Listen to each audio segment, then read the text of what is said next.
On va commencer dans à peu près une grosse minute. Je me présente, Rémi Villeneuve. Donc, je vais juste faire une brève intro dans le fond, comme ça je vous laisse en bonne main avec François Pouliot, là, qui va être le présentateur aujourd'hui. Donc, on est pas mal, ça rentre beaucoup, là, fait que je pense si on est complet, on devrait être à peu près une centaine de personnes. Donc, c'est génial. On s'attendait à moins que ça, honnêtement. Fait que c'est vraiment très encourageant de voir à quel point le sujet intéresse. Donc, voilà. Fait que je vais débuter cette introduction, puis je passe tout de suite la parole à François pour faire meilleur usage de notre heure ensemble. Donc, voilà, je l'ai mentionné, Rémi Villeneuve de chez Techno Compétences. Je suis gestionnaire pour tout ce qui est activités de formation chez Techno, tout ce qui est développement des compétences. Donc, je connais plusieurs personnes qui sont en ligne avec nous aujourd'hui. Pour les autres, content de vous rencontrer. Dans le fond, aujourd'hui, c'est le coup d'envoi des Labs RH 2017, qui est un nouveau concept chez Techno Compétences. Ça se veut un événement assez novateur dans son format. Vous l'avez peut-être vu, c'est assez atypique par rapport à ce qui se fait. Et donc, chacun des parcours pour lesquels vous êtes inscrit, peut-être que vous êtes inscrit à plus d'un parcours, sont composés de 4 grandes activités. Donc, on parle une première activité de webinaire comme aujourd'hui, un panel qui peut être disponible également en web diffusion pour les gens, par exemple, de Québec là, qui sont avec nous aujourd'hui ou des gens qui ont adhéré au forfait en ligne uniquement. Et ensuite de ça, on a un laboratoire qui est vraiment une approche de co-design où on va développer des solutions avec tout ce qu'on aura vu dans le panel des webinaires et une clôture avec un panel de tous nos chefs de pratique où là, on va vraiment créer du sens avec l'ensemble des parcours. C'est le gros rassemblement, là, si on veut, le point culminant de tout ça. Donc, voilà pour ça. Technocompétences, dans juste un petit mot, comme vous le savez probablement, on vise le développement de la main-d'œuvre en technologie de l'information, des communications. Donc, dans ce sens-là, les Labs RH prennent tout son sens à aider les entreprises à mieux faire au niveau de leur pratique, d'innover au niveau de leur pratique ressources humaines. Dans le fond, je vais pas trop m'attarder sur la question, simplement pour vous dire également que les prochains laboratoires, si jamais vous n'êtes pas encore inscrit, il est encore temps de le faire. On va avoir le parcours 2 sur tout ce qui est l'efficacité et le développement des compétences qui débute le 19 avril et le 10 mai. On va avoir, à partir du 10 mai, on a le parcours 3 sur les leaders de demain pour les équipes d'aujourd'hui avec notre chef de pratique Alain Baudouin. Le parcours 2 est avec Jean-Philippe Bradette de Helicom. Donc, au niveau des modes de fonctionnement, vous avez vu, tout le monde l'utilise déjà, merveilleux. Le chat, on va tenter, honnêtement, on veut être très efficace par rapport à vous donner du contenu. Donc, ça sera pas le plus haut niveau d'interactivité en termes de questions-réponses. On va se garder du temps à la fin. Donc, si on voit des questions et qu'on a un peu de temps à la fin, on va tenter d'y répondre. Autre chose également, le support technique, vous le voyez à l'écran en ce moment, il y a un numéro 1866. 843-48-48, poste 1. Donc, vous appelez là si vous avez moindrement des enjeux de connexion. Jusqu'à maintenant, ça a l'air de bien se passer. Et ensuite de ça, simplement aussi vous dire qu'il y a beaucoup de gens aujourd'hui qui sont des étudiants technocompétences. On voulait offrir ça aux étudiants qui sont dans le domaine d'expertise des ressources humaines partout au Québec. Donc, simplement vous mentionner, si vous êtes étudiant, qu'il est bien entendu que cette présentation-là est d'abord dédiée aux entreprises en TI. Donc, le contenu va être vraiment axé pour cette clientèle-là, mais je suis sûr que vous allez en tirer énormément d'apprentissage. On passe maintenant à la présentation de notre conférencier, chef de pratique, présentateur. Donc, François Pouliot a agi depuis 15 ans à titre de consultant en développement organisationnel, également enseignant en administration des affaires. Il est le fondateur de la firme FP Conseil, qui est une entreprise spécialisée en formation pour gestionnaires en stratégie de gestion d'équipe de travail. L'expérience de travail de François Pouliot peut se résumer en 3 grands blocs. 15 ans d'expérience en service conseil RH, plus de 500 projets réalisés auprès de 200 organisations dans 40, dont 40 de ces entreprises-là dans le secteur des TI. Donc, moi, c'est là que je l'ai connu à travers toute son expérience dans ces entreprises-là. Donc, et c'est pour ça qu'il est avec nous aujourd'hui, c'est parce qu'il connaît le secteur.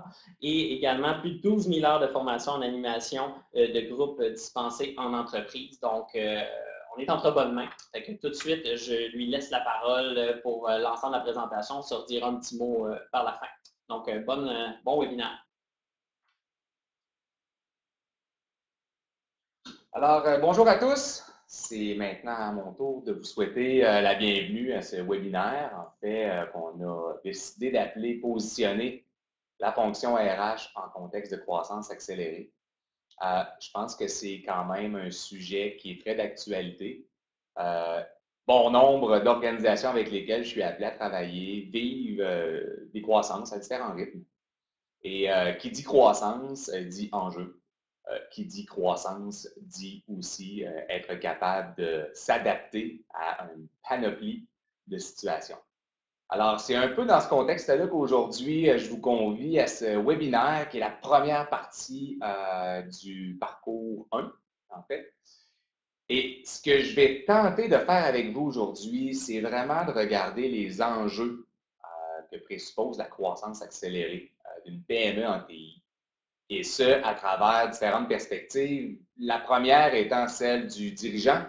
Donc, évidemment, si certains d'entre vous le sont dirigeants, ben, je vais tenter aussi de vous interpeller dans votre réalité. Évidemment, pour tout ce qui est responsable RH, donc vous aussi, je vais tenter de vous interpeller avec différents enjeux, trucs, astuces que je pense important de prendre en compte. Évidemment, pour les gestionnaires, alors ceux qui sont appelés à évoluer comme porteurs d'encadrement dans les organisations, bien, vous aussi, je vais tenter de vous interpeller. Alors voilà, je vais tout de suite vous présenter en fait l'agenda. 4 points essentiellement que je vais couvrir dans la prochaine heure. Comme Rémi l'a mentionné, si jamais vous avez des questions, des interrogations, et on vous invite évidemment à les écrire dans la section chat du webinaire. Pendant la présentation, ça va être plutôt difficile de vous répondre, mais on essaiera de garder un peu de temps à la fin. Et si je suis capable de répondre à certaines de ces questions, ça me fera grand plaisir de le faire. Alors, 4 points, en fait, quand qui dit croissance, dit vertige et euphorie. De ce que j'ai vécu, de ce que j'ai pu observer, quand on est en croissance dans une organisation, ça va vite. Non seulement ça va vite, on vit un paquet de nouvelles situations. Donc, en même temps où on trouve ça hyper trippant, hyper motivant, en même temps, il y a tout un côté aussi de quelque forme de crainte, de peur ou de vertige. Hein? À un certain moment donné, c'est comme si on était dans un espèce de tourbillon. Alors, je vais commencer par tabler, en fait, au niveau de cette sensation qu'on est appelé à vivre lorsqu'on est en croissance. Deuxième point, les enjeux pour le dirigeant. Donc, évidemment, pour ceux et celles qui sont appelés à vivre cette croissance-là dans les souliers d'un dirigeant, qu'est-ce que je vis et comment je peux mieux me positionner ou quelle posture je pourrais prendre pour mieux vivre cette croissance-là. Ensuite, on va regarder en termes de fonction RH, qu'est-ce que ça présuppose comme questionnement, mais aussi comme pratique de ressources humaines. Puis on terminera ça avec un petit en bref qui nous permettra je vais essayer de tout ramasser cette information-là sous 10 grandes pratiques que je considère comme étant des pratiques gagnantes. Alors, premier point, en fait, question qu'on va vous soumettre juste pour vous interpeller. Alors, on va vous soumettre 2 questions. On vous donne 1 minute, 1 minute et demie pour y répondre. Et par la suite, je reviens auprès de vous pour lancer la première partie qui consiste à être toutes les vertiges et euphories associées à la croissance.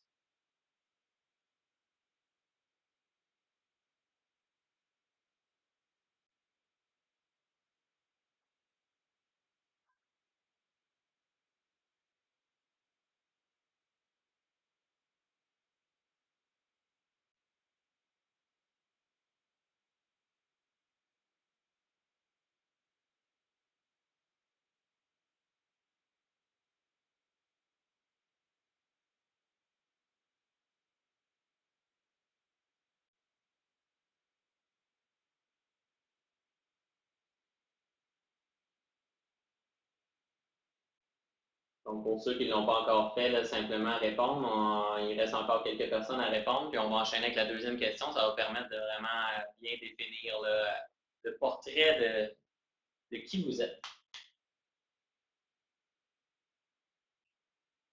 Donc, 78%. On va laisser un peu de temps aux gens qui n'ont pas encore répondu de répondre. La question suivante va suivre dans une seconde, une fois qu'on va terminer cette première-là, donc c'est normal là, pour ceux qui se demandent. Donc, basé sur confirmer les réponses dans le coin en haut à droite, si je ne me trompe pas. On y arrive.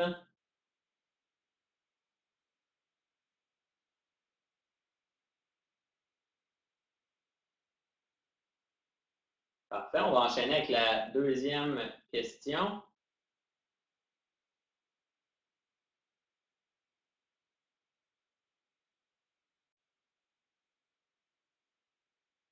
C'est une question ouverte ou en quelques mots très, très succincts. Vous nous parlez de pourquoi vous participez à votre événement, donc des mots-clés, quelque chose de très court. Quelle problématique de votre entreprise vous cherchez à approfondir. Et encore une fois, de valider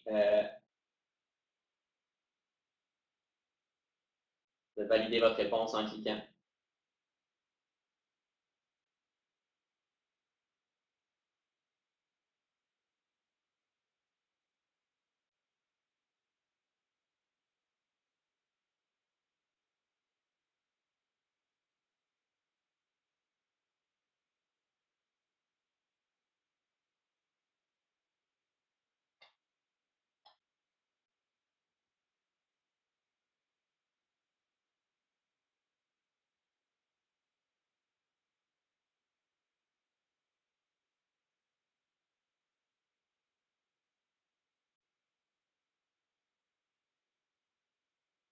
À peu près la moitié des gens ont répondu. Donc, n'oubliez pas de valider une fois que vous avez écrit votre réponse.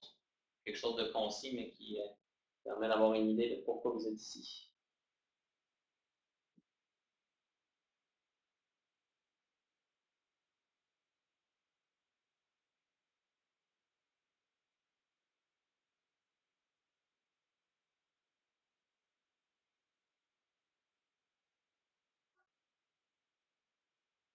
Alors, on vous laisse encore quelques secondes pour finaliser d'inscrire les raisons pour lesquelles vous assistez à ce webinaire et ensuite j'enchaîne.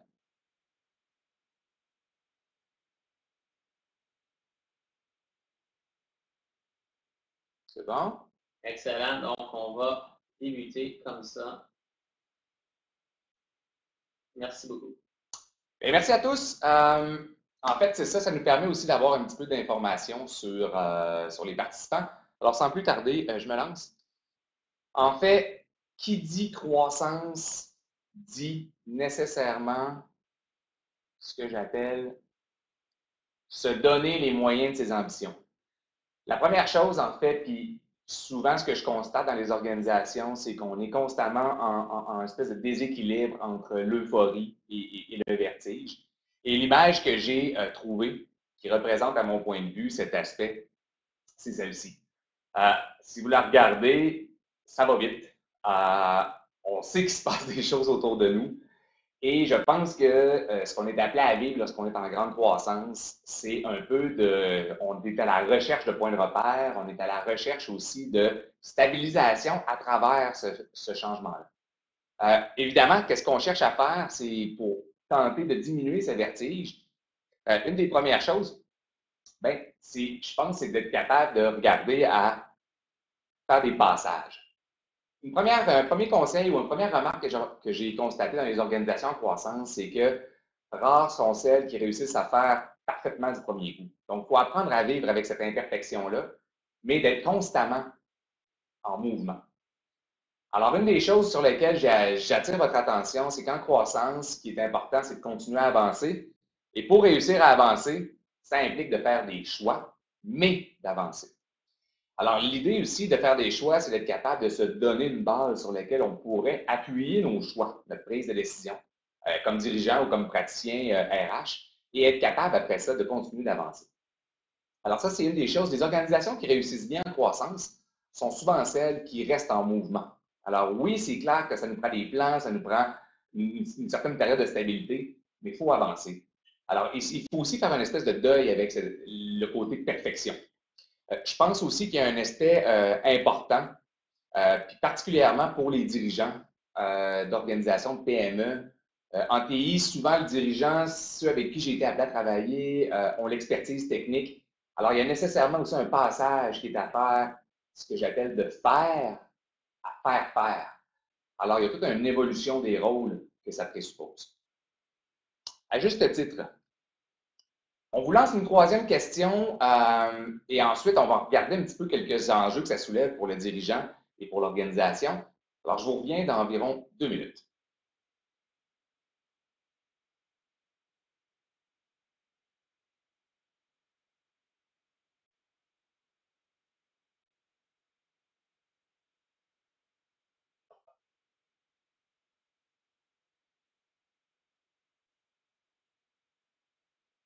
Donc, même chose, ne pas oublier là, dans le coin là, de bien cliquer sur valider votre réponse là, une fois que vous avez choisi la réponse. Et on parle de 2 enjeux, donc vous pouvez cocher 2 choix sur les 5 qui sont présentés.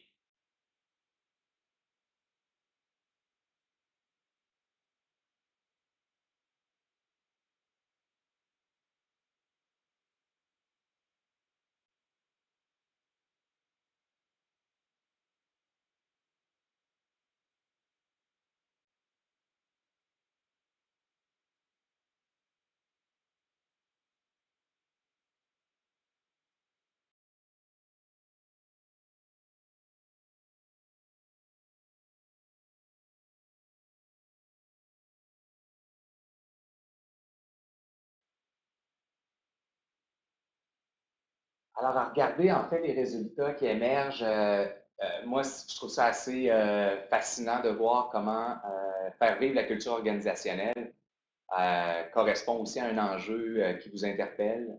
Ça correspond directement aussi avec ce que j'ai été appelé à constater dans les 10 dernières années, du moins avec les entreprises en TI pour lesquelles j'ai été appelé à travailler. Cet aspect de culture-là, petite anecdote, on voit souvent dans l'évolution de la culture cette espèce de clash entre la première garde, donc les gens les premiers employés, ceux qui sont là depuis le début, et ceux aussi qui intègrent l'organisation. Alors, on a souvent les anciens qui nous disent c'est plus comme avant, puis on a les nouveaux qui les autres s'intègrent avec une nouvelle façon de faire, de nouvelles valeurs. Donc, comment concilier un peu ces enjeux-là? Alors, je vais poursuivre et je vais tenter du mieux possible de vous donner des éléments de réponse ou un peu moins des éléments de réflexion pour mieux vous positionner et positionner la fonction RH à travers ces enjeux. Alors, la première chose, en fait, sur laquelle j'aimerais attirer votre attention, c'est la suivante. C'est l'aspect culture. Alors, vous l'avez, les réponses que vous nous avez données correspondent directement avec cet enjeu-là. Pour moi, ça m'apparaît assez important de porter une attention à la culture, particulièrement dans le domaine des pays. Pourquoi? Vous savez, vous l'avez déjà mentionné comme deuxième enjeu et on le voit bien dans l'industrie, l'attraction, la rétention de l'expertise, des compétences très spécifiques qu'on a besoin pour nous permettre de faire cette croissance est assez critique. Alors évidemment, faire vivre sa culture, ce que j'ai mis, c'est que oui, la faire vivre, mais la faire évoluer sans la dénaturer. Alors ça, c'est le premier conseil que je vous donne, c'est-à-dire de tenter de mieux définir votre ADN comme organisation. Pour ce faire, évidemment, on n'y échappe pas. Il y a 3 grands fondements qui sont nécessaires de bien, je dirais, développer ou du moins intégrer à travers notre discours et à travers nos pratiques organisationnelles. C'est évidemment la notion de vision, la notion de mission et la notion de valeur. La photo témoigne aussi d'un aspect fort important, c'est qu'à partir du moment où je suis en mesure comme organisation, et particulièrement comme dirigeant et gestionnaire, de m'approprier ces 3 éléments clés, on parle ici d'un branding, on parle ici d'une force, on parle ici d'éléments différenciateurs qui ne sont pas duplicables par la compétition. Alors, ce sont des éléments qui sont uniques, différenciateurs, et sur lesquels on peut grandement miser. Et là, évidemment, là, sans faire état de toutes les pratiques que l'on pourrait faire, mais pensons tout simplement à l'aspect recrutement, au marketing, pensons à l'image de l'organisation, pensons à la visibilité que l'on veut donner. On pourrait penser également au niveau du client. Donc, évidemment, il y a plusieurs déclinaisons possibles. Alors, ça, c'est le premier point sur lequel j'attire votre attention. Si on fait un pas supplémentaire et on cherche à aller d'une manière un peu plus concrète, c'est quoi la différence entre vision, mission, valeur? Bien, juste pour vous donner un exemple, j'ai un client à l'heure actuelle pour qui sa vision, c'est une entreprise en TI, qui a une forte croissance. Sa vision, c'est de rendre le monde meilleur. Alors, vous voyez un petit peu jusqu'où ça peut aller, cette vision-là. Donc, il ne parle pas de TI. Par contre, les solutions TI qu'il offre permettent de diminuer de manière substantielle les risques pour de la contrebande de médicaments. Alors, je donne cet exemple-là, mais c'est juste pour illustrer comment, à partir d'une vision, on est capable aussi de bâtir notre organisation. Souvent, quand on parle de mission, on va souvent essayer de travailler au niveau de notre raison d'être. Alors, par exemple, un incontournable dans le choix des solutions web serait des exemples. Se donner les moyens de réussir. Alors, toutes sortes de déclinaisons qui nous permettent de faire vivre cette vision, mission et valeur. Autre élément sur lequel j'aimerais attirer votre attention par rapport à ces trois grands fondements, c'est la suivante. Quand on parle de vision, évidemment, c'est une intention qui marque une destination. Pourquoi est-ce que je mise là-dessus? Si vous vous souvenez, la photo que je vous ai présentée, où je vous disais, dans ce contexte de vertige, comment réussir à faire des choix et à avancer, bien évidemment, c'est d'avancer non pas au hasard, mais d'avancer à travers une destination. Alors, c'est ici que la vision devient très porteuse. La destination, l'autre chose par rapport à la vision aussi que j'ai remarqué, c'est que si on veut que ce soit réellement utile et qu'on passe des mots à l'action, il faut que cette vision-là soit simple. Il faut qu'elle soit simple et il faut qu'elle soit porteuse de mouvement. L'autre élément par rapport à la vision, encore une fois, essayons de garder ça simple. Donc, une phrase qui définit ce qu'on est et ce qu'on fait. Je vous donne un exemple, en fait, de mission. On pourrait parler, par exemple, de faire la différence. Alors, réussir par le développement de nos solutions web ou logiciels ou autres, de faire la différence. On pourrait parler de réussir, dans le fond, à amener nos clients à développer la passion, en fait, de l'utilisation de nos produits et services. Alors, on essaie toujours, dans le fond, de travailler avec ces termes-là pour de les décliner de manière très simple. Les valeurs, on parle de balises pour gérer les comportements et pour décider. Une des problématiques qu'on vit souvent en gestion de en croissance, c'est bien celle de gérer les multiples comportements et attitudes qui, soudainement, par l'avènement d'un paquet de monde, surgissent dans l'organisation. Évidemment, les valeurs, c'est encore là, c'est des points de repère qui viennent nous aider à baliser les comportements. Alors, l'exercice qui peut être fort intéressant, c'est de faire cet exercice-là, de cibler nos valeurs. Alors, comme dirigeant, je pense que c'est important que les valeurs, de toute façon, on les porte, mais de les rendre conscientes, de les rendre plus explicites et faire attention de ne pas en avoir trop. Alors, souvent, ce que je recommande, c'est entre 3 et 5 valeurs au maximum. Ça ne veut pas dire qu'il n'y en a pas plus, mais ces 3 à 5 valeurs, ça m'apparaît par expérience un nombre suffisant pour être capable de les faire vivre et pour être capable de les utiliser comme des outils de gestion. Évidemment, plusieurs déclinaisons que l'on pourrait avoir avec ça, dont, entre autres choses, ça nous donne tout un cadre RH. Je vais en reparler un petit peu plus loin tout à l'heure quand tout l'avènement de nos gestionnaires qui rentrent en poste. Alors, qu'est-ce que j'accepte? Qu'est-ce que j'accepte pas comme comportement? Où je peux me situer dans ce qui est acceptable dans notre façon de vivre ensemble dans notre organisation? Bien, les valeurs constituent souvent un point de repère drôlement intéressant. Autre point aussi qui m'apparaît important, c'est les objectifs. Donc, évidemment, se donner des objectifs et les diffuser. Évidemment, objectif d'équipe. Donc, pour moi, à travers la croissance, chaque équipe devrait avoir un objectif. Oui, des objectifs opérationnels, mais également des objectifs d'équipe. Donc, des objectifs d'équipe qui permettent, dans le fond, de se donner un focus.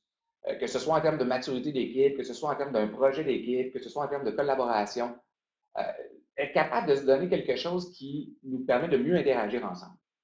Évidemment, pourquoi est-ce que je dis ça? C'est que comprenez bien qu'en croissance, on intègre des gens. On intègre des gens dans notre culture, on intègre des gens dans notre milieu. Évidemment, si j'ai défini vision, mission, valeur, objectif, je les ai établis à travers ma gestion d'équipe, c'est encore là une condition qui va être facilitante pour l'intégration de nouvelles personnes à travers l'équipe. Je donne aussi quelques exemples ou quelques trucs pour faire vivre tout ça. Oui, évidemment, l'affichage de ces différentes notions-là peuvent être drôlement intéressantes. Moi, il y a bien des clients qui, ce qu'ils font, c'est que, par exemple, l'énoncé de vision, ils l'affichent sur tout leur ordre du jour. Alors, tous les meetings, on voit apparaître l'énoncé de vision ou les valeurs. Alors, sur tout document interne, ce sont des éléments qui apparaissent continuellement. Je pensais aussi, en fait, j'ai des organisations qui, dans ces périodes de croissance, prennent le temps de faire des off-sites. Donc, arrêtent et partent avec leur équipe pour être capable de faire le point sur leurs objectifs, leurs valeurs, leur mode de fonctionnement. Faire vivre finalement ces éléments-là. Il y en a d'autres aussi pour lesquels, en fait, je parle entre autres au niveau des valeurs et de la mission, ça constitue aussi un élément fort important pour la prise de décision. Alors, on se fait souvent face à des décisions pour lesquelles on n'a jamais été confronté avant.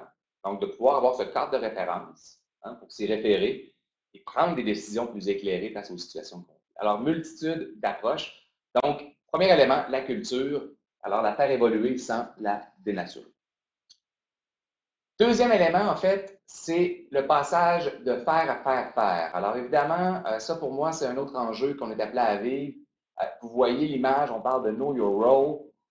Pour le dirigeant, il y a un passage nécessaire et pas toujours si évident de faire à faire. Alors, vous voyez ici apparaître les 4 grands points sur lesquels, souvent, le passage du dirigeant pourra être, l'évolution du rôle du dirigeant pourra être orientée. Et pour le gestionnaire aussi. Alors, pour le gestionnaire, donc, on parle de 3 grands passages. Évidemment, à travers ces passages-là, c'est pas blanc, c'est pas noir, on ne fait pas une coupure, je dirais, directe. Par contre, on va le voir dans mon prochain enjeu, ce qui constitue un des points importants, c'est tout ce qui concerne la prise de décision. Et je vais en parler dans mon point suivant. Donc, de s'assurer que ce que j'appelle les carrés de sable soient bien définis, autant pour les dirigeants, les gestionnaires et les employés. Ça, souvent, c'est un enjeu qu'on voit, c'est qu'on se retrouve avec une multitude de rôles, une polyvalence qui est très souhaitable, mais en contrepartie, souvent, on peut vivre une espèce de forme de spaghetti où on ne sait plus trop qui décide quoi. Alors, évidemment, on tente de mieux définir ces carrés de sable-là et les zones d'imputabilité, de prise de décision pour chacun.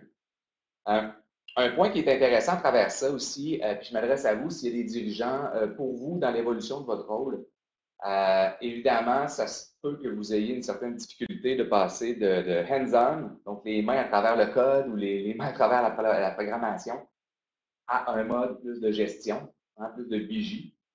Je vous donne l'exemple suivant, l'image suivante qui peut-être pourrait illustrer mes propos. Dans ce passage-là, c'est comme si mon organisation, si mon organisation est un bateau, et à travers, en fait, une trajectoire, une destination, vous étiez constamment dans la salle des machines, donc dans la cale, à programmer ou à faire des opérations alors que votre bateau avance. Le conseil que je vous donne, évidemment, vous pouvez vous y rendre. N'oubliez pas de remonter à la vigie pour regarder où vous voulez aller et si vous allez dans la bonne direction. Et mettez en place des gestionnaires qui seront, eux, sur le pont pour être capables d'orchestrer, en fait, les différentes opérations pour s'assurer qu'on va dans la bonne direction. Alors ça, c'est pour moi le deuxième passage important, donc avoir un leadership qui rend possible la concrétisation de cette vision. Concrètement, qu'est-ce qu'on peut faire à travers ça? Bien, c'est toute la formation des gestionnaires.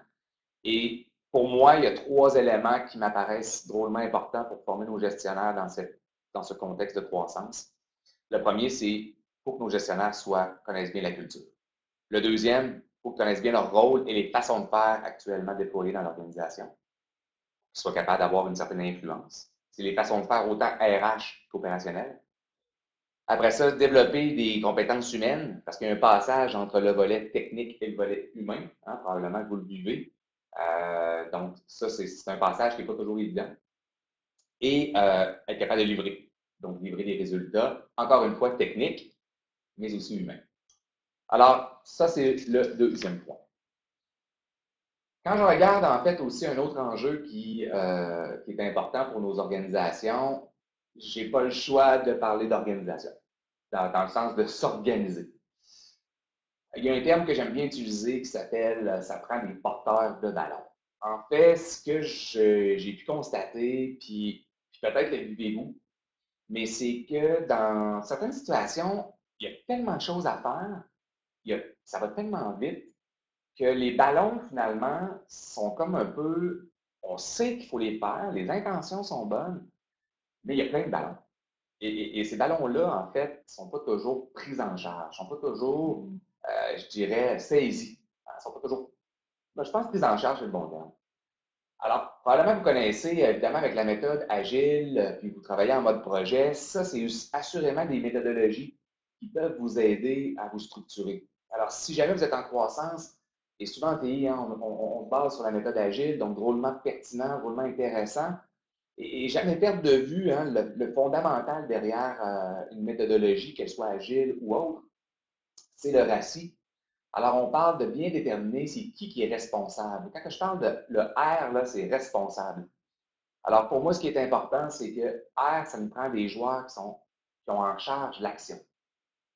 Donc, des personnes qui ont en charge vraiment ce qui doit être fait. Souvent, les employés, donc les rendre imputables, responsables d'actions précises. On a le A. Le A qui dit responsable d'un plan d'action. Hein, c'est lui qui rencontre soit la direction ou on a un petit comité interne qu'on a mis en place qui est responsable de la mise en place d'un plan d'action ou d'un projet. C, c'est les personnes à consulter. Et I, évidemment, des personnes à informer. Alors, juste d'avoir ça en tête dans notre croissance, ça nous permet déjà là de mieux canaliser, en fait, où va l'information et surtout qui s'en occupe. Comprenez qu'après ça, ça nous aide un petit peu à déterminer ben, qui s'occupe de quoi, puis qui je peux aller voir lorsque j'ai telle ou telle question. Euh, évidemment, à travers ça, le truc qu'on essaie de faire, c'est de limiter évidemment là, toutes les zones de responsabilité, d'imputabilité. Alors, ce qu'on fait généralement, c'est que, quelques trucs, c'est qu'on essaie évidemment de mettre en place un organigramme.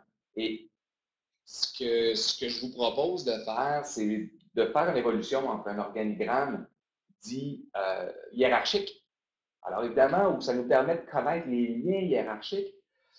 Souvent en pays, vous le savez, c'est pas, on n'est pas dans un mode de fonctionnement qui prône, oui, il y a une certaine hiérarchie qui c'est nécessaire, mais on est beaucoup plus dans l'aspect de la collaboration, dans l'aspect de la complémentarité des expertises. Alors évidemment, je pense que s'il y a une évolution à faire dans nos organigrammes, pour que ça soit un petit peu plus concret et aidant, c'est oui de faire un organigramme, mais de le travailler en termes de zone d'imputabilité. Alors, on pourrait à ce moment-là travailler soit par fonction ou même par individu et être capable de bien dessiner ben, qui s'occupe de quoi, qui est responsable de quoi, et le rendre visible. Alors, ça, c'est une des choses qui est une des actions qui nous aide à garder une certaine forme de clarté à travers la croissance, à travers les rôles et responsabilités de chacun. Et je dis souvent, en fait, puis vous l'avez probablement remarqué, ça nous permet aussi de s'assurer que les actions ben, sont portées par les gens. Parce qu'une action sans responsable, ben, ça demande un souhait. Ça veut dire quoi? Ça veut dire qu'on en parle, on dit que ce serait le fun, on dit que ce serait intéressant. Mais au bout de la ligne, ça ne donne pas grand-chose, il n'y a pas rien de concret. En fait, c'est le premier point. Il faut bien s'organiser. Donc, petit truc pratico-pratique. Euh, un autre point, c'est mettre en place des rendre compte, surtout pour les projets internes. Alors, ce que j'ai réalisé, c'est que on veut, par exemple, faire évoluer nos pratiques internes, notre processus de gestion de projet. On veut implanter une méthode agile. On veut faire nos scrums. On veut raffiner nos sprints. On veut mettre en place par exemple, des rituels d'équipe. On veut structurer des off-sites. Peu importe le projet interne, hein, de pratiques de gestion qu'on veut mettre en place. Assurez-vous qu'il y ait des rendre compte. Parce que c'est souvent dans la croissance, hein, veut pas, le focus est mis sur le client, sur les opérations pour que ça sorte, ce qui est tout à fait normal. Euh, Parallèlement à ça, ben, c'est comment on réussit aussi à faire évoluer nos pratiques. Alors ça, c'est un enjeu super important. Puis, ben, nos projets internes, c'est d'essayer de développer cette habitude ou cette culture de les gérer comme si c'était des projets externes. Ça demande beaucoup de rigueur, ça demande évidemment une bonne dose de discipline, mais ça permet aussi de mettre à niveau nos façons de faire en même temps qu'on développe nos solutions et nos produits et services. Troisième point sur s'organiser, c'est s'assurer que nos meetings vont avancer. On est en croissance, ça va vite, énormément de choses sont adressées en même temps. Les meetings, hein, on cherche à ce que ce soit des meetings qui nous font avancer. On n'a pas le temps de faire des meetings pour faire des meetings. Donc, il faut se donner une structure, une façon de travailler qui fait en sorte que nos meetings nous propulse. Je vous l'ai dit dès la première slide, faire des choix et avancer. Donc, les meetings doivent nous faire avancer. Il faut qu'il y ait des décisions, il faut qu'il y ait de la résolution de problèmes, il faut qu'il y ait de l'action. Alors, pour vous donner un exemple, écoutez, c'est un agenda type, mais si vous voyez un petit peu la façon dont c'est décliné, c'est que les meetings, en fait, généralement, ce que je suggère, c'est qu'on travaille 4 points. Ça, c'est le type de meeting qu'on pourrait faire un weekly, donc une fois par semaine, avec une équipe, par exemple. Et c'est le type de meeting qu'on pourrait transposer autant pour un comité de direction que de manière plus opérationnelle. Et l'idée, en fait, là, c'est d'être capable de, un, pour s'informer. Et ça, là, cette étape-là, on parle d'à peu près une dizaine de minutes. Donc, on s'informe, motivation sur 10, avoir l'état des troupes, on est-tu dedans, on a-tu l'énergie, on a-tu des préoccupations, des bloquants. Y a-t-il des éléments qu'on doit savoir aussi qui sont d'intérêt, soit par rapport aux clients, aux produits, à l'équipe, hein, qui sont d'intérêt commun pour nous permettre d'avancer. S'il y a des problématiques, bien, qu'on les soulève et qu'on les adresse. C'est comme ça qu'on avance. Deuxième point, c'est de partager. Donc, s'assurer, puis ça, avec Agile, vous le faites, ceux qui ont cette méthodologie-là, vous le faites. Donc, s'assurer, dans le fond, qui travaille sur quoi, c'est quoi les bloquants. S'assurer aussi de travailler la collaboration. Troisième point, et celui-ci, ça devrait être le point sur lequel on porte le plus grand nombre de minutes, je vous dirais, associés au meeting, c'est les problèmes que l'on vit, on les identifie, puis on essaie de trouver des solutions. Ça se pourrait que la complexité du problème ne nous amène pas à trouver une solution sur le champ. Mais il faut tout le temps être capable de ressortir avec, OK, on n'a peut-être pas la solution, mais quelles sont nos prochaines étapes qui vont nous guider vers la solution? Et d'être capable, encore une fois, de trouver des porteurs de ballon. Alors, des personnes qui vont prendre en charge et des personnes qui vont réaliser. On termine avec une synthèse individuelle. Alors, on met vraiment un focus sur l'action.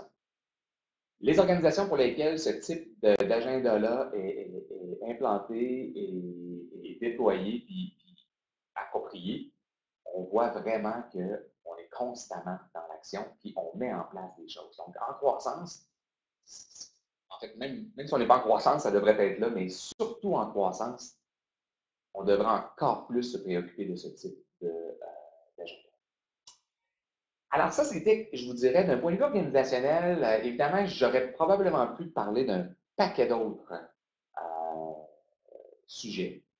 Le temps, mais aussi, j'ai tenté d'y aller avec ce que je voyais le plus souvent comme étant des enjeux qui touchaient l'organisation et le dirigeant aussi dans les choix les pratiques qu'il doit déployer.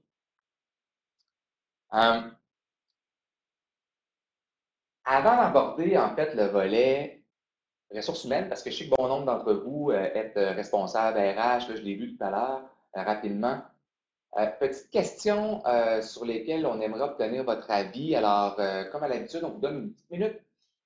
L'idée étant de choisir parmi ces différents enjeux, mais cette fois-ci en termes RH, alors lesquels vous interpellent le plus.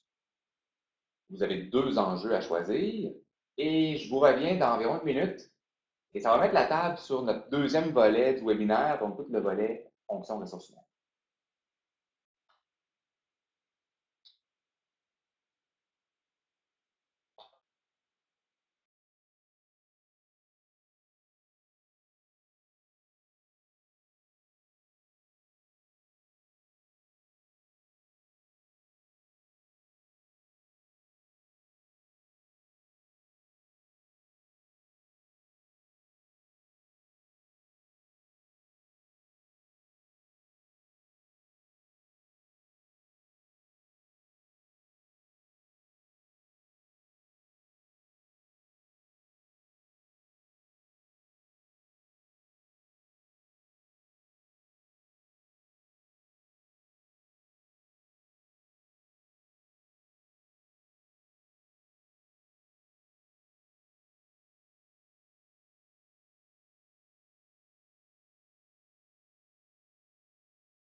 OK, intéressant. Oh, on peut voir ici, en fait, quand on regarde rapidement les 6 enjeux qu'on avait préalablement ciblés, belle répartition. Alors, on peut voir qu'en termes RH, il y a pas mal d'enjeux. C'est le cas. C'est le cas. On va essayer, en fait, ce que j'ai tenté de faire, c'est de donner un petit peu de marche à suivre là, pour si vous avez, soit vous voulez implanter une fonction RH ou encore vous voulez mieux peut-être rectifier le tir. J'ai tenté en tout cas, je l'espère, mettre une espèce de démarche pour vous aider à vous situer, situer cette fonction-là dans l'organisation. Alors, pour commencer, en fait, la première chose à faire, ok, dans n'importe quelle organisation qui est en croissance, en pays, s'il vous plaît, faites un inventaire des pratiques RH. Donc, je m'adresse essentiellement aux gens qui ont étudié en ressources humaines ou qui étudient actuellement en ressources humaines. Euh, ça nous prend du data. OK? Là, on est dans un monde de TI là, qui travaille avec du data. OK? Nous autres, on a étudié en développement organisationnel, en ressources humaines, on a notre schéma de pensée, notre logique, notre cadre de référence. Là, on rentre dans un monde de TI. Le monde de TI, c'est un monde de data, OK? De données. Donc, la première des choses, générer du data. OK? Alors, ce n'est qu'un petit truc, mais ça fonctionne comme ça. Alors, la première affaire, effectuer l'inventaire des pratiques RH. Alors, vous arrivez, votre premier mandat, qu'on vous le donne ou qu'on ne vous le donne pas, faites-le. Dressez un inventaire des pratiques RH. Alors, qu'est-ce qui est en place? On veut générer des données qui vont ensuite faciliter la prise de décision sur quelles pratiques je devrais mettre en place. Qu'est-ce qui est en place? Qu'est-ce qui est là? Qu'est-ce qui est déployé? Qu'est-ce qui est formel? Qu'est-ce qui est informel? Euh, Faites ça. Ça va vous obliger aussi à faire le tour des personnes actuellement en place dans l'organisation pour générer ce data-là. Alors ça, pour moi, c'est quelque chose de drôlement intéressant. Je donne des exemples de pratiques sur lesquelles, pratiques RH sur lesquelles on en fait un inventaire. Là. Ben, les fonctions. Donc, combien de fonctions on a? Souvent, on va rentrer dans une organisation, veut pas, les postes sont créés au fil des personnes qui sont arrivées. Donc, souvent, les postes sont faits en fonction des individus et non pas en fonction des besoins organisationnels. Alors, ça, premier élément important. Deuxième élément, les talents. Donc, les talents, c'est quoi les compétences en place? Les salaires, les outils, les personnes contact, le réseau, qui connaît qui? Les processus, comment on fonctionne actuellement? C'est-tu déployé? C'est-tu cartographié? Ou c'est uniquement informel? Les procédures en place. Ensuite, tout le cadre légal. On a tous les contrats de travail, des fins d'emploi. Comment est-ce qu'on a déjà des dossiers d'employés? On a tout ça en place ou pas? Alors, tous ces éléments-là vont nous aider, dans le fond, à mieux déjà partir sur une base avec du data. Petit truc aussi, à travers cette position de la fonction RH, porter une attention particulière à mettre sous contrôle la rémunération. Donc, souvent, on rentre dans les entreprises, puis la rémunération, ben là, on veut attirer les gens, on donne des salaires, puis les gens rentrent. Alors, une des choses, stabiliser la rémunération. OK? C'est important au niveau du contrôle des coûts, vous en conviendrez. Alors, ça, c'est bien important. Vous voyez aussi d'autres choses, évidemment. Donc, ça, c'est l'inventaire. Après ça, ben, de cet inventaire-là, ça va m'aider à faire une évaluation. Alors, une évaluation un petit peu plus précise. Faire des choix en fonction des enjeux d'affaires, en fonction des enjeux opérationnels, puis du type de main-d'œuvre. Quand vous allez faire des choix dans l'implantation, faites attention entre les grands souhaits, des fois des dirigeants, d'avoir des pratiques RH complètement pétées versus les vrais besoins, les quick wins, des pratiques très, très utiles ici maintenant. Aussi simple que petit processus, petite procédure de recrutement, aussi simple que contrat de travail, aussi, OK? Ça, c'est des quick wins qu'on peut aller chercher. Et ça donnait quelques indicateurs simples. Évidemment, le délai d'embauche me paraît assez important parce que, évidemment, en croissance, hein, ça faut le réduire le plus possible. Les coûts de main-d'œuvre en pourcentage du revenu, donc ça aussi, ça peut être drôlement intéressant. Nombre d'employés. Alors, vous donner quelques petits indicateurs simples. Alors, ça, c'est le premier point sur lequel je vous invite à vous positionner. Deuxième point sur lequel, c'est évidemment, on parle ici de planification de main-d'œuvre. Alors, lorsque je parle de planification de main-d'œuvre, ça m'amène, dans le fond, à le petit tableau qu'on va regarder à l'instant. Évidemment, qui dit croissance, juste porter une attention sur un incontournable, c'est de se donner une longueur d'avance. Alors, plus je suis capable, dans ma planification de main-d'œuvre, d'évaluer, je sais que c'est difficile, pas toujours évident, mais d'évaluer quantité, qualité, plus je risque d'être capable de mettre en place des initiatives en continu et orientées vers le type de main-d'œuvre que j'ai besoin. Bon, peut-être pas évident, plus facile à dire qu'à faire, mais à tout le moins, c'est un réflexe qu'on se doit d'avoir pour maintenir à jour c'est quoi nos besoins de main-d'œuvre, quantité et qualité, puis après ça, sont où mes bassins de main-d'œuvre avec lesquels je dois axer mon recrutement. Et n'oubliez pas une chose, en croissance, on est toujours en recrutement. Même si on dit, ah, j'ai embauché les gens que j'avais besoin, on est toujours en recrutement. Donc, cessez jamais aux efforts de recrutement à ce niveau-là. Alors, évidemment, là, on a fait l'inventaire, on a fait des choix, on a regardé, en fait, les pratiques qui seraient les plus pertinentes. Arrivent maintenant toutes les grandes activités qui passent du recrutement à l'intégration. Ici, il y a énormément d'innovation, énormément de créativité qui peuvent être faites, d'où la flèche, en fait, que je vous ai dessinée. Moi, je vois ça vraiment comme un parcours. Et j'essaie la plupart du temps de le positionner dans les organisations de cette façon. Vous le savez, je le sais, ça nous apparaît souvent difficile de trouver les bonnes personnes et les attirer. Après ça, c'est de les embaucher. Et après ça, c'est de les intégrer. Et après ça, c'est de les garder. Bon. Alors ça, c'est des enjeux qu'on vit. Évidemment, quand je parle de parcours, c'est d'essayer d'imaginer une façon qui permettrait aux employés qui arrivent, c'est qu'à partir du moment où ils sont recrutés, jusqu'à ce qu'ils rentrent dans nos murs, il y ait quelque chose de structurant. Ça ne veut pas dire de compliqué, au contraire, simple, mais structurant, où on les prend en charge puis ils se sentent les bienvenus. C'est un défi, là, parce que dépendamment de la quantité de personnes que j'intègre, ça peut être un gros défi. C'est pour ça que ce n'est pas juste les responsables RH qui doivent. Les responsables RH doivent réfléchir au parcours et les gestionnaires les appuyer dans la mise en œuvre de ce parcours. On peut aussi utiliser d'autres joueurs d'équipe, nos ambassadeurs de culture, des gens qui ça fait longtemps qui sont là, pour aussi nous aider à faire ce parcours. Autrement dit, ce que ça veut dire, c'est qu'on essaie de trouver qu'est-ce qui va faire la différence. Qu'est-ce qui va faire la différence? C'est ici que toute la notion d'ADN, toutes nos façons de faire, la manière dont on travaille, ce que je vous ai parlé préalablement, bien, on va tenter ici vraiment de les faire vivre. Alors, c'est pour ça qu'on pense en fait à ce que ce soit une espèce de parcours. Je donne des exemples concrets de pratiques qui ont été mises en place et qui ont donné des résultats intéressants. Souvent, les personnes arrivent, on est en croissance, beaucoup de monde en même temps, on n'a pas toujours le temps de bien les accueillir et de bien les intégrer. Alors, dans quelques organisations, on a fait un exercice, on a mis en place un rallye. C'est un rallye, en fait, qui, plutôt que ce soit nous qui prenons en charge l'intégration du nouveau, c'est que c'est le nouveau qui prend en charge son intégration supportée par nous. Alors, on a comme un peu inversé les rôles et on a mis ça sous forme de rallye. Alors, le rallye comporte 3 grands jalons. Le premier, c'est les premiers pas. Le deuxième, on parle en fait de le premier regard. Et le troisième, c'est, on a appelé ça la conversation ou la grande conversation. Les premiers pas, c'est découvrir l'organisation, découvrir son rôle, connaître le monde.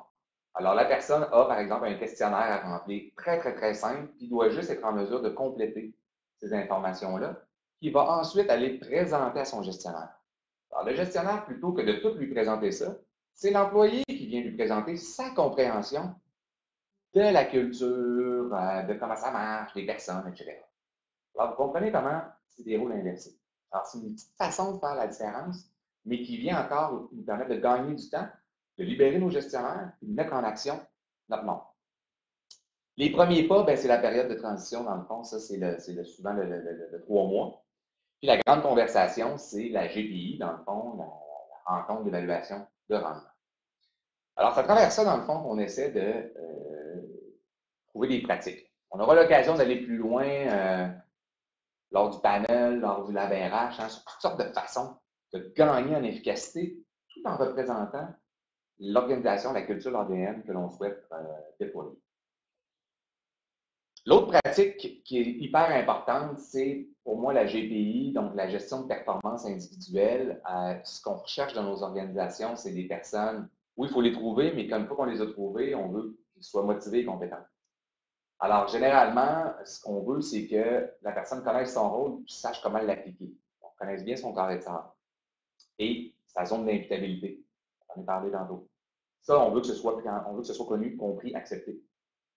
Deuxième point, on veut qu'il y ait la désir et la volonté de faire ce qu'il y a à faire. Ça y tente. OK? Par même énergie. Si ça ne me tente pas. Donc, on veut susciter cet aspect-là. Et le troisième, c'est la capacité. Évidemment, les compétences, formation, support, coaching. Et le troisième point que l'on devrait mesurer à travers la GPI, c'est le fit ou le misfit avec les valeurs. Parce que c'est ça aussi qui va me permettre de garder cette espèce d'évolution de culture, mais avec, je dirais, des fondements sur ce qu'on accepte, ce qu'on n'accepte pas comme comportement dans notre organisation. Alors, cet exercice-là, bien évidemment, l'employé est invité à se positionner par rapport à la GPI, à sa performance à lui. Et on invite généralement aussi le gestionnaire à positionner son staff à cet égard-là. Alors, l'outil que je propose aux organisations, c'est celui-ci, peut-être le connaissez-vous, c'est de se faire une espèce de cartographie en termes de GPI, c'est-à-dire où sont mes joueurs. Vous voyez en fait trois couleurs allant du rouge au vert. Alors, comprenez qu'il y a toujours deux axes. Là. On regarde la performance actuelle et toute la notion de potentiel. On parle en fait évidemment de 9 box, c'est le terme qu'on utilise en anglais pour définir cet outil-là. Et sans en faire la présentation dans le détail, j'aimerais juste attirer votre attention sur ceci. Alors, c'est là que se trouve la performance de vos équipes. C'est là que se trouve, en fait, le noyau dur. C'est là que vous allez être capable de réaliser votre mission, votre vision, vos objectifs. Okay? Donc, évidemment, si je ne sais pas mon monde est où, si je ne suis pas capable de les positionner, comment je vais faire après ça pour bien gérer les comportements et gérer mon staff? Ça me permet aussi de faire des choix. Alors, je m'adresse à vous, les gestionnaires, puis aux dirigeants, puis les gens RH. Il y a des personnes qu'on ne veut pas dans nos équipes. Pas être capable de les identifier, savoir faire les bons choix aussi à ce niveau-là, ça fait partie de la croissance. On va faire des erreurs de recrutement, on va faire des erreurs d'intégration. Il y a des personnes qui ne fiteront plus dans ce qu'on souhaite être et ce que l'on souhaite devenir. Alors, évidemment, il faut être capable de faire ces choix-là, bien que difficiles, mais il faut être capable de les faire. Alors, ça, c'est un outil qui nous aide en fait à mieux travailler sur la gestion de performance individuelle. Bref, j'ai peut-être mentionné beaucoup de choses aujourd'hui. En croissance, j'ai pris cette image-là. Je trouve que par moment, c'est ça à quoi ça peut ressembler. Un paquet de chemins, un paquet d'essais, un paquet de contours, un paquet de flèches. Le monde donne plein de conseils, on avance. L'idée, je pense, c'est que toujours une destination. Okay? C'est normal aussi que ce ne soit pas une ligne aussi droite que ça dans la réalité. Par contre, si l'ensemble de nos actions nous guident dans une direction, soit celle souhaitée, c'est sûr que nos passages, puis on va avoir plus que d'avoir moins de vertige. Je pense à ça. Autre point aussi, sur lesquels j'aimerais attirer votre attention, c'est les 10 points suivants. Alors, si je me suis dit, je vais essayer de résumer ça en 10 points, s'il y aurait 10 points qui m'apparaissent importants sur lesquels se concentrer d'un point de vue managérial et d'un point de vue RH, ce serait ces 10-là. Alors, vous voyez ici l'essentiel, en fait, des points sur lesquels j'ai tenté, durant la présentation, d'attirer votre attention. Évidemment, tous ces points-là, ce qui est intéressant, c'est que dans le parcours 1, ben, on va aller plus loin. Notre panel qui s'en vient, on a aussi le lab RH qui s'en vient dans 2 semaines. Alors, l'idée aujourd'hui, ben, c'est de mettre la base, je pense, pour être capable de s'orienter.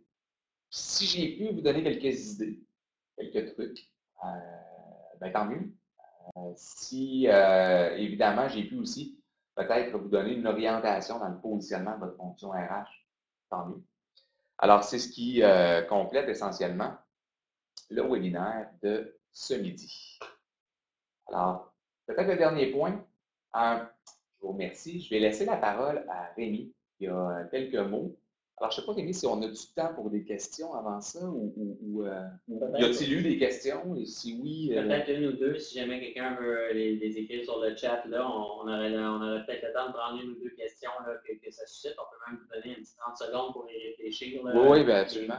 Des fois, le problème, c'est que les gens donnent du temps pour poser des questions, mais pas pour y réfléchir à la poser. Là, fait que, donc, je regarde au niveau du chat, là, mais gênez-vous pas si quelqu'un a quelque chose là, sur lequel ça a piqué sa curiosité, là, de nous faire savoir. Là, on aurait un petit 2 minutes là, pour prendre une ou deux questions maximum.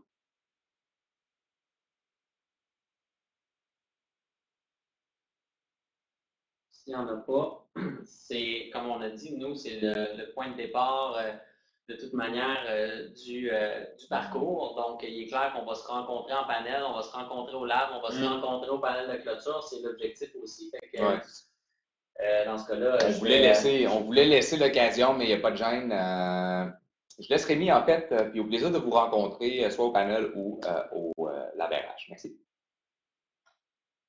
Donc, en guise de conclusion, des petits mots par rapport au parcours et par rapport à nos outils RH et tout ce qui peut venir vous outiller.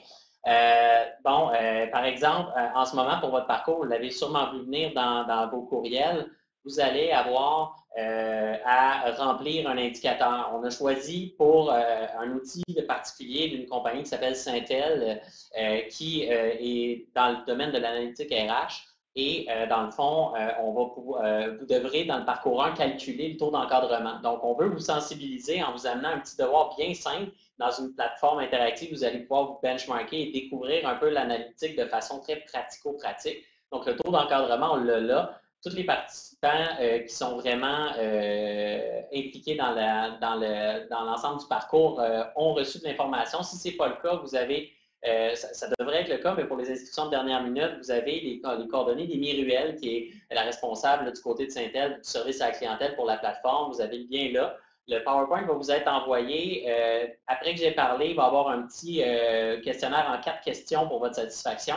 Et une fois ça fait, c'est votre petit devoir également pour aujourd'hui, pour qu'on s'améliore. Je vais pouvoir vous le faire parvenir. Autre chose, prochaines activités du parcours, important d'avoir ça à vos agendas. On vous envoie le courriel de rappel avec l'ensemble des activités. Montréal et Québec, comme vous le pouvez voir, on est tous sur le webinaire.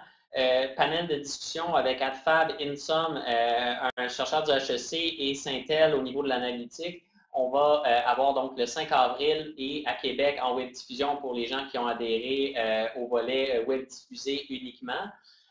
Donc, ça se passe le 5 avril de midi à 14 h. Laboratoire RH, vous pouvez aller en ligne pour en savoir plus sur c'est quoi l'approche si vous avez adhéré mais que vous êtes curieux. Je vais être bref là-dessus, mais 10 avril et 13 avril à Québec, 10 avril à Montréal, à la Maison du développement durable, ça va se passer là. C'est un peu plus costaud. On va avoir du réseautage après également pour prendre le temps de jaser tout le monde ensemble. Et le panel de clôture qui vient un peu être le point culminant du lab où on vient consolider tout ce qu'on aura appris ensemble à travers ce parcours-là. Des outils pertinents pour ceux qui connaissent Technocompétences. On a énormément d'outils gratuits, ce qui est rare de nos jours, donc tant mieux, profitez-en. Et là-dessus, je voulais mettre l'emphase sur 5 outils particuliers dont le fascicule au niveau de l'analytique a été conçu uniquement pour nos 3 parcours, pour le Lab RH par André Laforge, qui est experte là, chez Syntel, qui nous accompagne là-dedans. Donc, super intéressant, puis ça vous donne vraiment tout le détail sur comment mettre en branle une stratégie pour déployer de l'analytique RH dans votre entreprise. Sinon, il y a notre fameux guide RH avec la planification des ressources humaines, le module 1. Tous les modules peuvent être susceptibles d'être pertinents, mais pour notre thématique d'aujourd'hui, le module 1 va peut-être plus vous intéresser. Au niveau politique salariale, tantôt, on voyait que vous aviez quand même de façon assez égale de l'intérêt pour les problématiques RH, dont le volet salarial. Et on a nos capsules e-learning en formation RH où il y a 16 capsules en anglais et en français. Et j'ai mis l'emphase sur 2 qui sont implantés un changement. Et là, c'est des petites capsules de 10 minutes parce qu'effectivement, on manque souvent de temps. Fait que ça permet d'avoir l'essentiel et des outils. Donc, sur ce, je vous rappelle que notre parcours est approuvé par l'ordre et pré-approuvé par l'ordre si vous êtes membre de l'ordre des CRHA. pour ceux qui adhèrent à l'ensemble du parcours. Cependant, si vous avez décortiqué les activités, vous ne pouvez pas assister à l'ensemble. Il est possible là, de faire votre démarche personnelle. Vous voyez, on a énormément de partenaires sans qui ça serait possible. Autant la GRAP, Techno Montréal, l'AQT, Québec numérique, Boomerang, Québec international, l'Avétique et tous nos chefs de pratique que vous voyez dans le bas, là, vous aurez la chance de rencontrer en personne. Et tout ça est rendu possible grâce à la participation financière d'Emploi Québec. Donc, voilà, fait que je passe au questionnaire pour ceux qui veulent nous donner du feedback. Je vais activer ça tout de suite. Donnez-moi une petite seconde.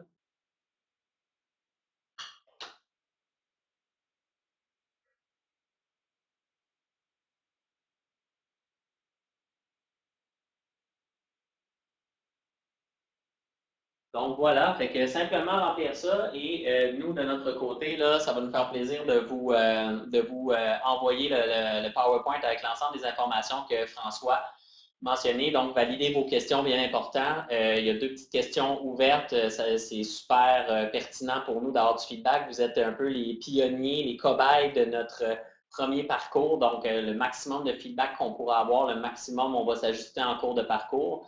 Et sinon, je vous souhaite une super belle fin de journée. Je remercie François qui est notre chef de pratique pour ce parcours-là. On va tous avoir l'occasion de se revoir. Et je laisse la plateforme active le temps que vous puissiez remplir l'ensemble. On est déjà rendu à 50 %. Donc, l'ensemble de vos réponses. Et dans les prochains jours, comme mentionné, la présentation va suivre. Donc voilà, et si vous avez des questions, Rémi Villeneuve chez Techno Compétences, vous pouvez me rejoindre en tout temps. Il y a également Refka Kamassi qui est responsable de toute la coordination au niveau des communications qui pourra vous répondre, être au poste 397 chez nous. Donc, si vous avez besoin de quoi que ce soit, faites-lui savoir. Donc voilà, fait que je laisse la plateforme active et je vous souhaite, on souhaite à la prochaine pour le panel. Bonne fin de journée.